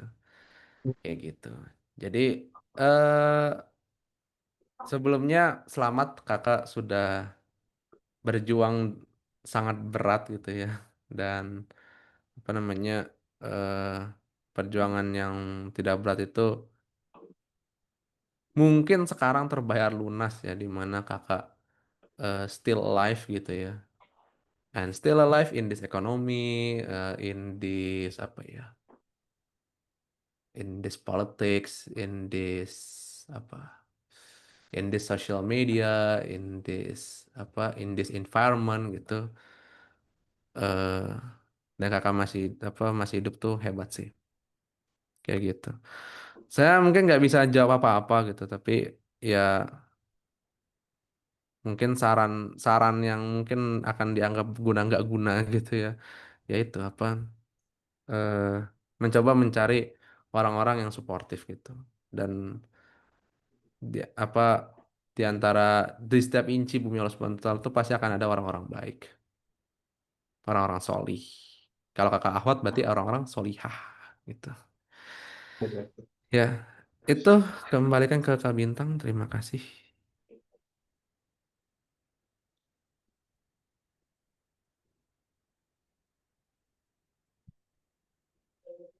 Ntar kita lihat dulu responnya Pak ya. Dia itu ada nggak ya? Kayaknya ada tadi. Kak Afik, Kak Bram, kata beliau, kata-kata Mas tadi yang bilang hebat itu buat dia nangis, Mas. Berarti bener-bener ini ya, Mas ya, bener-bener Berat Pak, asli Pak. bener-bener kuat beliau. Maksudnya saya tuh apa, teman saya yang 3 bulan and he still alive gitu. Itu aja udah berat. Apalagi wait, 20 berapa berapa tahun tuh? Bukan 20 belasan, lah. Ya 13 tahun mengalami kayak gitu. No, no, no. Kalau dari SD anggapnya dari kelas 1 berarti 15, 12 tambah 4 dua 16 belas ada. tahun. Hmm. 16 tahun dalam kondisi begitu and he still alive, itu that's so greatest things gitu. Apa, she atau he? Ih, He. ih. Oh, she, oke. She Hmm. can achieve gitu. Ya, maksudnya apa, eh itu prestasi loh gitu. Maksudnya Iya bener. it- dia dia punya pilihan untuk dalam tanda petik mengakhiri hidup lebih cepat, tapi dia memilih untuk hidup, itu hebat loh, kayak gitu. Dan apa, eh dia dia bisa memilih untuk kemudian dia itu apa ya, menjadi pribadi yang destruktif, tapi dia memilih untuk tetap keep staying positif gitu. Itu prestasi itu, kayak gitu. Jadi jangan pernah menyepelekan achievement sekecil apapun gitu. Makanya saya adalah orang yang sangat tidak setuju dengan statement kiai saya yang tidak achieve apa, tidak achieve pencalonan saya itu. Jadi beliau tuh pernah ngomong gini, apa, eh pencapaian itu kalau kalau sedikit itu sama dengan tidak ada gitu. Nah, itu saya nggak setuju itu. Karena itu akan kembali lagi ke bagaimana kemampuan orang untuk bisa achieve kemampuan itu gitu. Iya Kayak bener. gitu. Ya, orang yang apa namanya, orang yang belajar push up dari nol dengan kondisi fisik dia misalnya krempeng, krempeng Hmm. banget, atau kalau nggak krempeng banget dia gemuk banget, terus dia belajar push up dan dia misalkan satu aja, apa, dia baru bisa satu, itu udah achieve gitu, karena dia mau belajar push up aja itu udah achievement gitu, kayak gitu. Jadi jangan pernah meremehkan achievement sekecil apapun gitu.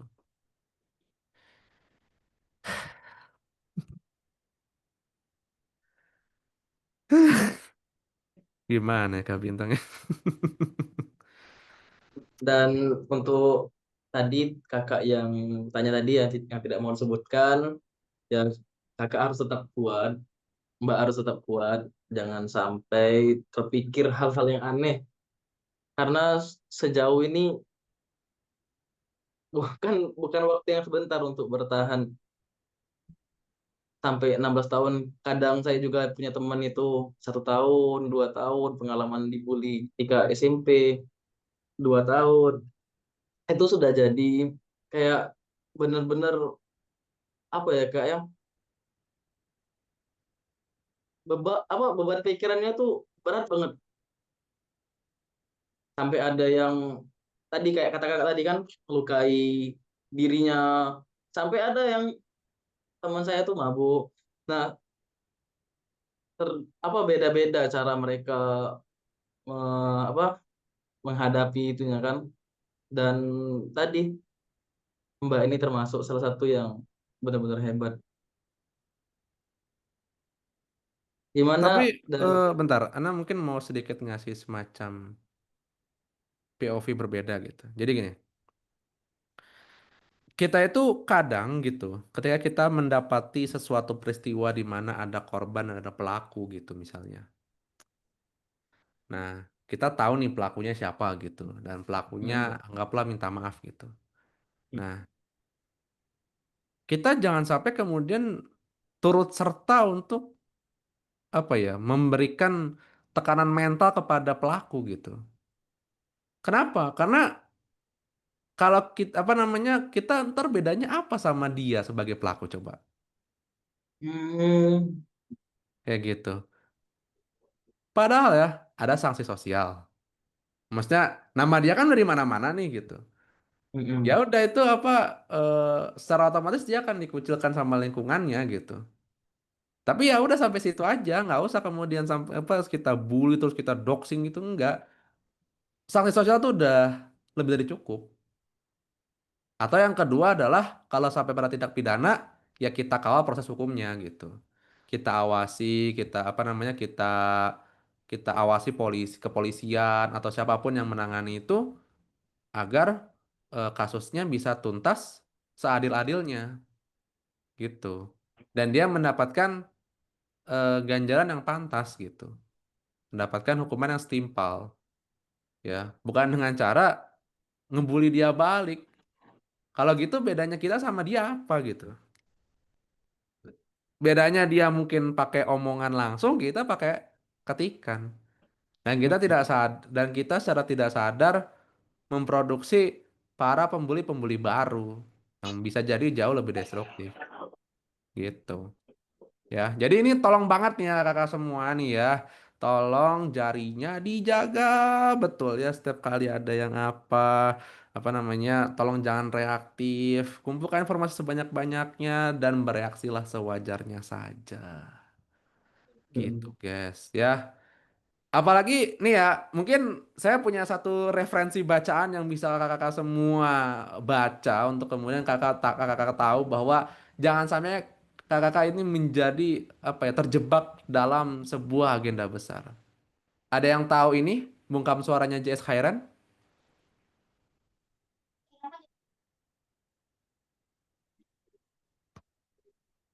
Ntar, mungkin bisa share. Wait, ntar, nah itu dulu ya apa? Searching dulu.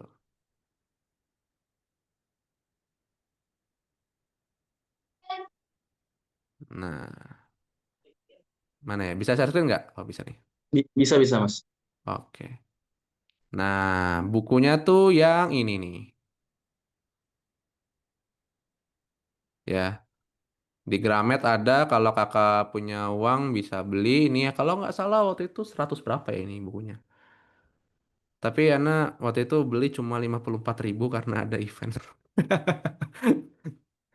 Kayak gitu. Nah, jadi itu ceritanya, jadi itu tuh ceritanya tentang eh huru-hara sosmed yang ternyata huru-hara sosmed itu bukan sesuatu yang sifatnya kelihatannya alamiah, tapi itu sebenarnya bukan alamiah. Tapi itu adalah sesuatu yang by design huru-hara sosmed itu. Dan jangan sampai kita yang sebenarnya reaksi itu adalah reaksi alami, kita juga apa namanya turut serta menjadi bagian dari huru-hara yang sudah by design itu gitu. Kayak gitu. Hmm. Nah, itu menarik tuh. Mungkin kakak-kakak semua bisa dibaca itu bungkam suaranya J.S. Khairan. Kalau nggak punya uang mungkin bisa cari temennya yang punya buat pinjem gitu ya. Kayak gitu-gitulah pokoknya. Jangan beli bacakan. Ntar saya kena omel ntar. Ya itu aja. Silakan Kak Bintang. Oke, kita lanjut ke pertanyaan selanjutnya. Di sini ada pertanyaan dari Mbak Nurul. Kak izin tanya, gimana cara berdamai sama diri sendiri yang masih suka ngerendahin diri sendiri karena pengalaman dibully waktu kecil dulu? Kadang udah dewasa pun rasa itu masih suka muncul tanpa sadar. Kayak ada bagian dari diri sendiri yang belum benar-benar pulih.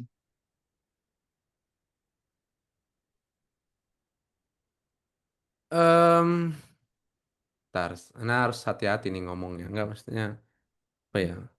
eh jadi em, berdamai dengan diri sendiri itu sebenarnya secara teori caranya simpel Kak. Ikhlas gitu. Ale di porsi mie ayam sebelum mati, cara berdamai dengan diri sendiri adalah dengan cara ikhlas gitu. Ya, bahwa oke lah mungkin dia punya orang yang apa punya orang tua yang apa namanya yang tidak suportif, yang selalu banding-bandingin anaknya, yang apa namanya selalu menanamkan nilai-nilai maskulin toksik ketika dari dia kecil bahwa laki-laki nggak boleh nangis, laki-laki nggak boleh curhat kayak gitu-gitu.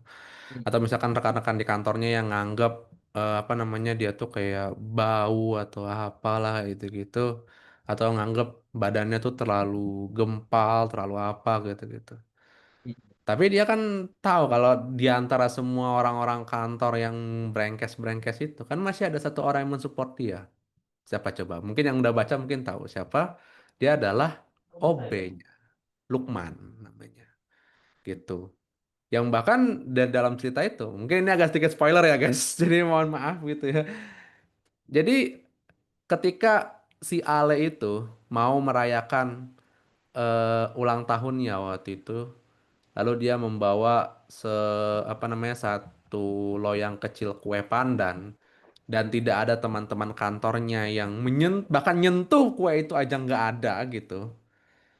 Nah, terus Lukman itu apa terus Ale itu ngebawa itu ke pantry dan kebetulan di situ ada Lukman ya kebetulan di situ ada Lukman gitu ya yang Ale bilang waktu itu apa Pak mau kue nggak Pak gitu ini kebetulan saya lagi ulang tahun gitu dan qadarullah ternyata saat itu Luk apa anaknya Lukman Obe itu lagi ulang tahun juga dan dia tuh pengen beliin anaknya kue tapi uangnya apa dari gaji dia sebagai OB itu nggak cukup gitu.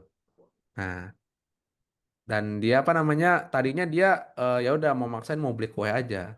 Tapi ternyata di hari itu ya di hari itu apa eh, Tuhan gitu dan apa di ceritanya gitu melalui Ale itu kemudian apa ngasih kayak semacam satu surprise buat Lukman adalah kue ulang tahun gitu. Jadi si Lukman nggak perlu ngeluarin kantong apa ngeluarin uang ya untuk beli kue ulang tahun untuk anaknya kayak gitu.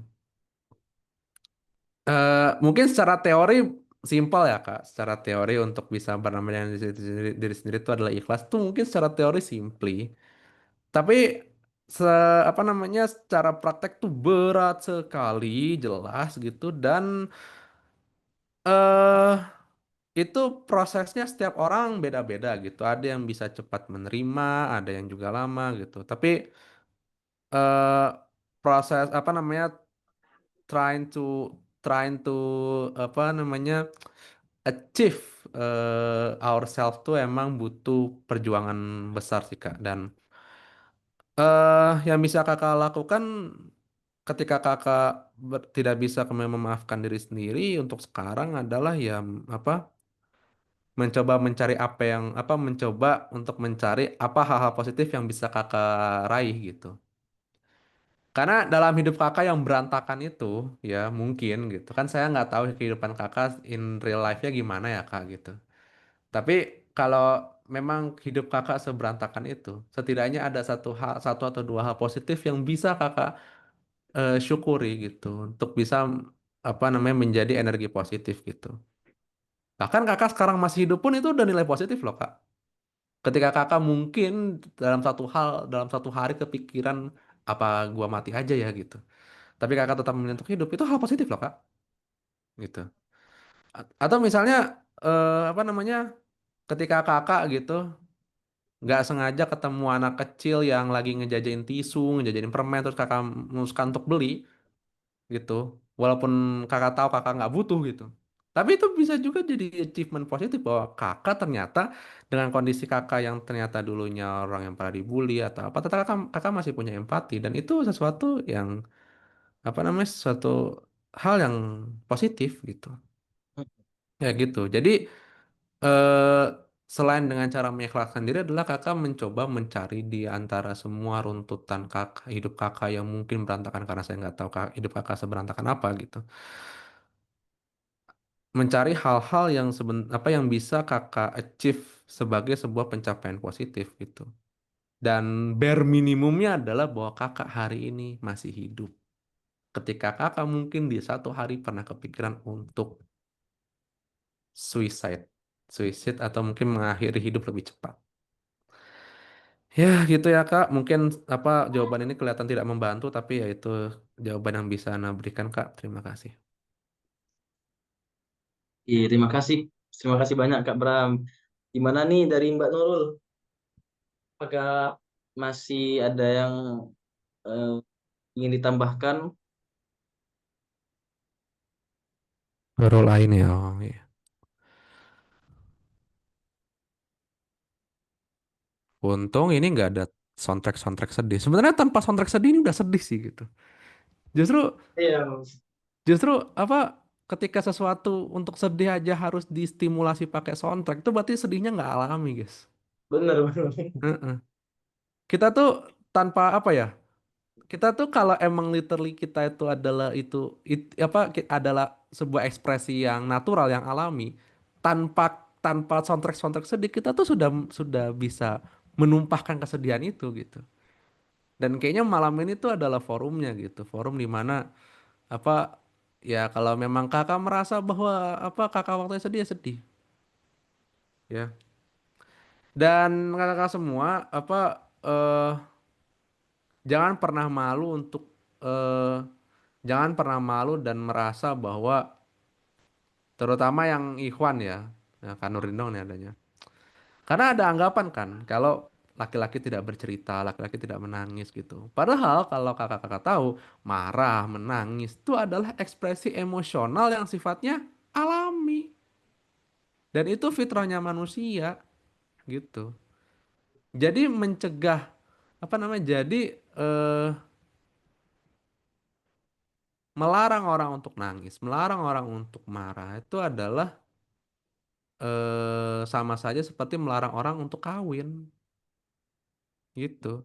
Karena itu sama-sama alamiah loh, gitu. Kayak gitu. Ya, semoga jawaban-jawaban yang kelihatan teoritis ini bisa membantu kakak-kakak semua yang hari ini lagi struggling kayak gitu-gitu. Karena Anda nggak pernah tahu ya apakah apa yang Anda sampaikan ini punya dampak terhadap hidup kakak-kakak semua gitu ya. Tapi Anda berharap seandainya kakak-kakak semua merasa bahwa apa jawaban-jawaban Anda ini ada dampaknya, maka Anda mohon sekali share gitu. Share itu bukan Instastory bukan gitu. Tapi kakak-kakak perlakukan hal yang sama terhadap orang-orang yang secara kebutuhan sama seperti kakak-kakak. Ada kakak-kakak Benar. sudah bisa berhasil apa keluar dari kondisi yang struggling itu. Lalu kakak-kakak menemukan orang-orang yang kondisinya mirip atau sama seperti seperti kakak-kakak semua, share cara-cara tadi. Pendekatan-pendekatan tadi share gitu. Ya, ya gitu. Ya, supaya apa? Supaya eh, ini tuh nggak hanya berhenti di kakak-kakak semua, tapi setiap orang mendapatkan nilai positif yang sama, kayak gitu. Ya, itu aja, Mas apa Kak Bintang. Terima kasih. Iya, terima kasih Kak Bram. Gimana kita lanjutkan atau masih kasih kesempatan kalau pengen bertanya Kak? eh Satu lagi deh. Atau ada yang mau nanya dulu nggak nih? Kalau nggak ada, kita tutup aja. Maksudnya kalau kalau nggak ada ya. Gimana Atau nih mungkin dah? masih ada yang ngetik gitu. Atau mungkin nggak mau diungkapin ya nggak apa-apa. Oh, ada satu lagi Kak, terlewat. Oh, ada ya? Iya, Bang, pelaku bullying itu suka playing victim, haus validasi, dan lain-lain. Bener Kak? Sebagai korban, kita hanya perlu menjauh, Bang. Ini korban sampai traumatis banget. Adakah hukum yang bisa membuat jera bagi pelaku bullying ini, Bang? eh Berharap sama hukum sekarang tuh sama kayak berharap Firaun masuk Islam ya, Pak. Jadi susah gitu ya. Maksudnya gimana ya? Enggak, itu jokes ya. Ntar saya ditangkap lagi. Enggak, tapi gini apa? em, eh Berharap sama hukum sekarang tuh emang sulit ya, Kak, gitu. Ya, yang bisa dilakukan emang maksudnya untuk apa? Untuk memutus rantai itu, maksudnya supaya kakak nggak dibully lagi. Kan gini, kakak menghentikan perilaku bullying itu satu hal. Tapi recovery setelah dibully itu hal yang lain gitu kan. Nah, cut off tadi itu apa sebagai upaya agar kakak nggak dibully lagi gitu. Nah, adapun recovery-nya itu ya setiap setiap orang masing-masing bisa berbeda gitu. Ada yang kalau yang apa namanya kalau yang uangnya lebih mungkin bisa ke psikolog. Walaupun dengar-dengar katanya psikolog udah ditanggung BPJS ya katanya ya. Kayaknya gitu. Tapi ya mungkin psikolognya juga jutek juga kali, maksudnya nerima pasien BPJS kan gitu. Itu pasien bukannya sembuh malah tambah sakit. Kasihan loh dokter-dokter yang dibayar BPJS tuh. Maksudnya mereka udah pembayarannya lelet dikit lagi gitu kan.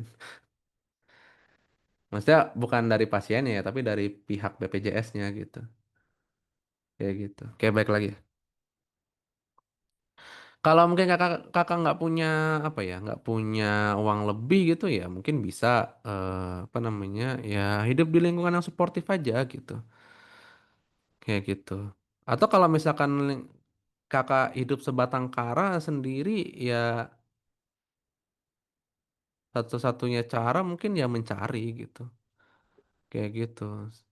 Dan apa ya, eh tadi mungkin nyambung seperti apa kata pertanyaan tadi siapa yang soal apa memaafkan diri sendiri itu. Tadi kakak siapa ya? Pokoknya gitulah. Itu ya tadi mencoba mencari apa yang hal positif gitu. Kalau trauma eh karena Ana mungkin bukan psikolog kali ya gitu. Dan Ana tuh nggak nggak begitu memahami penanganan trauma tuh seperti apa gitu. Tapi ya apa eh berada di lingkungan orang-orang yang suportif yang bisa menjaga dia udah jadi solusi paling tepat sih gitu. Maksudnya orang-orang kayak yang habis dibully itu jangan masuk RSJ gitu-gitu jangan gitu. Kayak gitu. Kenapa? Karena eh RSJ itu memperlakukan pasien-pasiennya itu kayak mereka tuh bukan manusia gitu. Maksudnya mereka Hmm. tuh entitas lain gitu. Kayak Iya, gitu. benar. Yang padahal cara untuk kemudian menangani orang-orang kayak begitu tuh simple, cukup mereka diperlakukan apa namanya Dengan cara ya baik. usually as a human gitu. Maksudnya sorry. Ya, maksudnya sebagai manusia aja gitu. manusia yang butuh perhatian, yang manusia yang butuh support gitu. Nggak usah mereka tuh kayak diisolasi itu enggak, justru itu malah bisa bikin tambah parah gitu. Ya gitu. Dan RSJ itu kan adalah tempat bagi eh, orang-orang yang mungkin keluarganya atau apa punya indikasi gitu tapi malas atau mungkin sudah nyerah untuk ngerawatnya gitu. Kayak gitu. Ya gitu mungkin. Mungkin secara jawaban mungkin agak teoris dan dirasa mungkin nggak ada gunanya gitu tapi ya mungkin itu aja jawaban yang bisa Anda kasih. Kalau Gimana? sorry, tadi ini yang apa sebelumnya, apakah benar playing victim gitu itu ya benar gitu. Kan mereka kan butuh validasi kan orang-orang kayak begitu kan. Jadi validasinya apa ya supaya orang-orang punya simpati sama dia gitu. Ya caranya adalah menganggap bahwa dirinya korban, bahwa dia wah gede-gede gini kayak gitu. Kan apa orang-orang yang mengatakan kayak gitu kan ketahuan kan gitu. Jadi begitu mereka eh, melakukan tindakan apa kayak gitu, wah langsung kan mencari simpati dengan cara ya playing victim itu. Netanyahu kan gitu kan. Netanyahu tuh adalah contoh bagus dari seorang pembuli itu ya Netanyahu itu gitu. Udah mah dia yang bikin ulah, tapi dia yang nyari simpati di negara-negara dengan bilang bahwa kami yang diserang. Padahal ya elah, rudal kecil doang.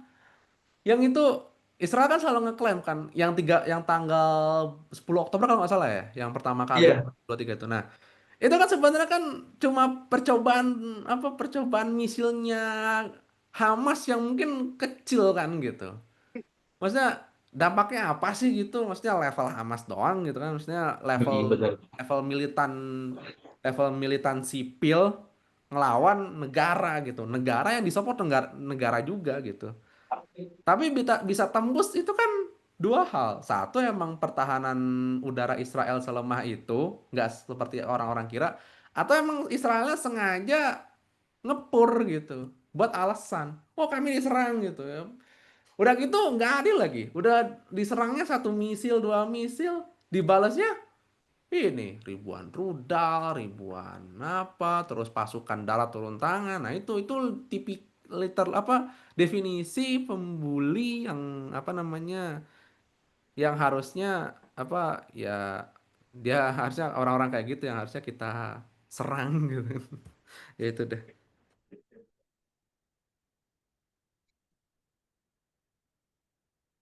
Oke, terima kasih banyak Mas Bram. Gimana nih dari Mbaknya terkait apa yang sudah disampaikan tadi oleh Mas Bram?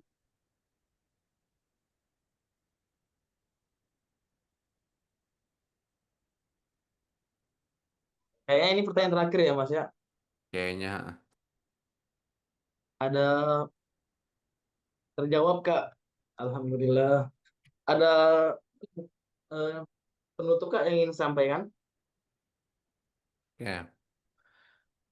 Eh untuk kakak-kakak semua malam hari ini buat siapapun yang hari ini sudah berjuang di mana kakak-kakak semua still alive ketika kakak-kakak dalam momentum yang berat itu mungkin kepikiran untuk mati, kepikiran untuk gorok leher, kepikiran untuk menggantungkan lehernya di tali atau ngiris-ngiris tangan gitu.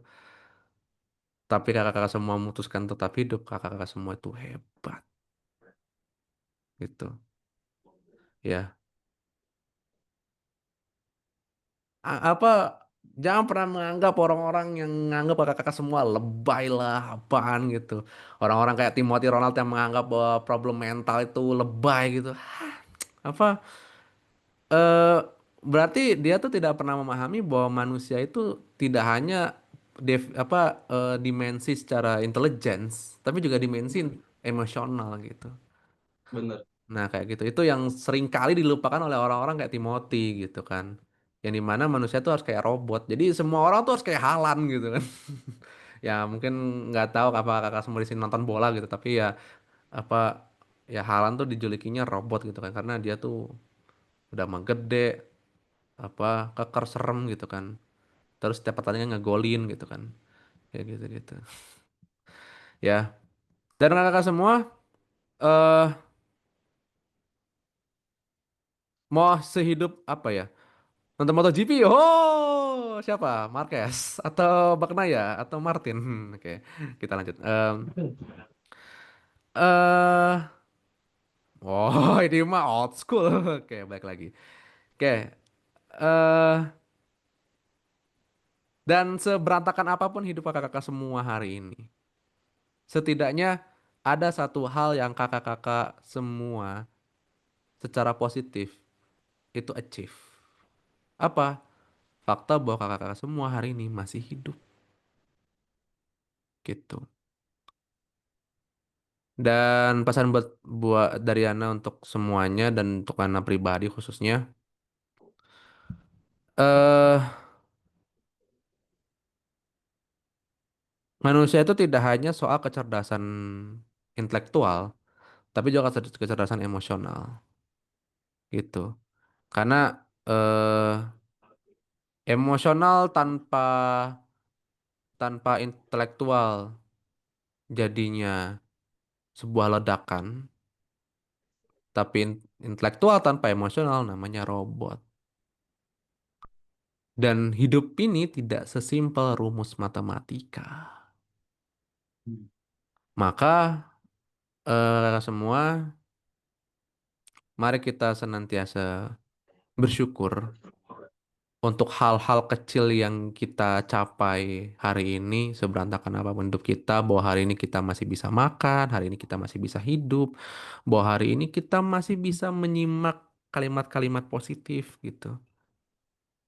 Dan jangan sampai kita menjadi orang-orang yang turut memproduksi predator-predator semacam itu gitu. Karena ketika kita secara tidak langsung menjadi produsen atas atas orang-orang yang apa merusak tadi, para pelaku bullying tadi, maka ada darah mereka-mereka yang mati di tangan kita gitu. Itu aja. Terima kasih. Wallahu a'lam bishawab. Ya Allah, tadi sangat banyak materi yang sudah disampaikan oleh Mas Bram. Semoga apa yang beliau sampaikan tadi menjadi pembelajaran bagi kita agar kedepannya kita tetap kuat, ya, tetap semangat. Dan buat kakak-kakak, mbak-mbak, semuanya yang sudah datang acara malam hari ini, yang sudah bertanya, kita doakan semoga kita semua tetap selalu kuat, ya. Dan terakhir dari saya, marilah sebelum kita tutup acara ini, marilah kita membaca hamdalah bersama-sama. Alhamdulillahirabbil alamin. Terima kasih semuanya, Mas Bram, kemudian Mbak-mbak dan kakak yang sudah hadir pada malam hari ini. Saya selaku host pada malam hari ini, mohon maaf apabila ada salah kata. Kepada Allah mohon ampun. Sekian, Assalamualaikum warahmatullahi wabarakatuh. Waalaikumsalam warahmatullahi wabarakatuh. BTW kalau yang mau ngeteknya Afik Bramasta aja ya. Jangan yang Bramsluk jangan. Yang Afik Bramasta aja. Afik Bramasta cari aja. Oke, karena anak operatornya berarti ada yang nutup ini. Oke, apa terima Syukran kasih ya. terima kasih kakak-kakak semua, syukran kasih Ron ya. Stay alive dan apa namanya keep breathing kalau kata Ariana Grande. Ciao.